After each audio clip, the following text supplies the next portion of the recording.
ജെയ്സ് ജോസ് കേന്ദ്ര കഥാപാത്രത്തെ അവതരിപ്പിച്ചിട്ടുള്ള ഏറ്റവും പുതിയ മലയാള ത്രില്ലറായ ഗുമസ്തൻ സ്ഥിരം ത്രില്ലർ ബീറ്റുകളെ ഒന്ന് ആംപ്ലിഫൈ ചെയ്യാൻ ശ്രമിച്ച ഒരു എക്സാജറേറ്റഡ് സിനിമയായിട്ടാണ് അനുഭവപ്പെട്ടത്. റിയാസ് ഇസ്മത്ത് ഒരുക്കിയ തിരക്കഥ പ്രേക്ഷകന് സർപ്രൈസ് കൊടുക്കാൻ വേണ്ടി കുറേ ഡീകോയ്സ് സ്ക്രിപ്റ്റിൽ പ്ലേസ് ചെയ്യുന്നുണ്ടെങ്കിലും ആദ്യം മുതലേ കാണുന്ന ഏച്ച് കെട്ടിയ ഹീറോയിസം കാരണം കഥയിൽ നടക്കുന്ന കാര്യങ്ങളെക്കുറിച്ച് അറിയാൻ പ്രേക്ഷകനൊരു ക്യൂരിയോസിറ്റി ഉണ്ടാക്കാൻ സിനിമയ്ക്ക് സാധിക്കുന്നില്ല.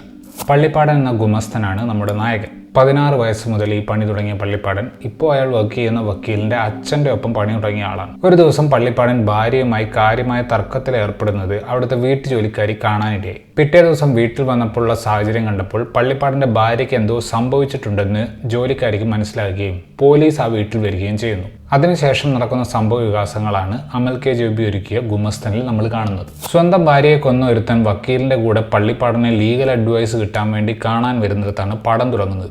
നിയമോപദേശം കിട്ടിയ ശേഷം ഈ ക്രിമിനൽ വക്കീലിനോട് ചോദിക്കും, ഇതിപ്പോൾ നടുക്ക് നിങ്ങൾ എന്തിനാ, ഞാൻ ഇയാളെ കൊണ്ട് തന്നെ കേസ് വാദിപ്പിച്ചാൽ പോരെ?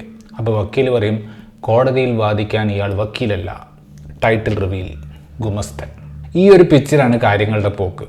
വളരെ സാധാരണമായ ഒരു റിവഞ്ച് ഫോമുലയെ കഷ്ടപ്പെട്ട് മാസ് എലമെൻറ്റ്സ് കുത്തിക്കയറ്റി എലിവേറ്റ് ചെയ്തെടുക്കാൻ തോന്നുന്ന ഒരു പ്രതീതിയാണ് സിനിമയ്ക്ക് പൊതുവേ ഉള്ളത്. പോലീസ് എടുത്തൊരു തീരുമാനത്തിൻ്റെ ബേസിലാണ് ഫസ്റ്റ് ഹാഫ് മൊത്തത്തിൽ ഡിസൈൻ ചെയ്തിട്ടുള്ളത്. അതിൽ തന്നെ പല ഡ്രമാറ്റിക് മൊമെൻറ്റ്സും അനാവശ്യമായി ഡ്രമാറ്റിക് ആക്കിയതുപോലെ ഫീൽ ചെയ്യും. സെക്കൻഡ് ഹാഫിൽ ഒരു പെർട്ടിക്കുലർ സംഭവം റിവീൽ ചെയ്തതിന് ശേഷമാണ് സിനിമ കുറച്ചെങ്കിലും എൻഗേജിങ് ആകുന്നത്. ആരാണ് ആ കഥാപാത്രം എന്നറിയാൻ നമുക്ക് തോന്നുന്ന കൗതുകത്തെ കുറച്ചു നേരം ടീസ് ചെയ്യാൻ സംവിധായകനും തിരക്കഥാകൃത്തിനും സാധിക്കുന്നുണ്ട്.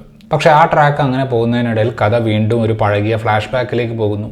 എല്ലാത്തിനും ഉത്തരവാദി ആരാണെന്ന് അവസാനം മനസ്സിലാകുമ്പോൾ അതുവരെ ഉണ്ടായിരുന്ന എക്സൈറ്റ്മെൻറ്റ് കൂടെ ഇല്ലാതാവുകയാണ്. കുഞ്ഞുണ്ണി എസ് കുമാറിന്റെ സിനിമാറ്റോഗ്രാഫി ഒരു ത്രില്ലറിന്റെ വിഷ്വൽ ടെക്സ്ചർ സിനിമയ്ക്ക് കൊടുക്കുന്നുണ്ട്. ബാക്ക്ഗ്രൗണ്ട് സ്കോർ സാമാന്യം നല്ലപോലെ കുത്തി നിറച്ചിട്ടുണ്ട്. ഈ അടുത്തായി കേൾക്കുന്ന മാസ് BGMകളുടെ ഒരു കൊളാഷ് പോലെയാണ് ആ സ്കോർ കേൾക്കുമ്പോൾ തോന്നിയത്. ജെയ്സ് ജോസ് ആണ് പള്ളിപ്പാടനായിട്ട് സിനിമയിൽ വരുന്നത്. 90% സീനിലും ഏതാണ്ട് ഒരേ ഭാവത്തിൽ നിൽക്കുന്ന കർക്കശക്കാരൻ്റെ ബോഡി ലാംഗ്വേജ് ആണ് പുള്ളി പിടിച്ചിട്ടുള്ളത്. അവസാന ഭാഗത്തേക്ക് സ്വല്പം വൾണറബിൾ ആകുന്ന രംഗങ്ങളിൽ അഭിനയം ചെറുതായി പാളുന്നുണ്ട്. ദിലീഷ് പോത്തനും ബിബിൻ ജോർജും സിനിമയുടെ പോസ്റ്റർ വാല്യൂ കൂട്ടാൻ വേണ്ടി വന്നിട്ടുള്ള എക്സ്റ്റൻഡഡ് കേമിയോസ് ആണ്. പോത്തേട്ടൻ മരിക്കുന്നില്ല എന്നൊരു സന്തോഷം കൂടെയുണ്ട്.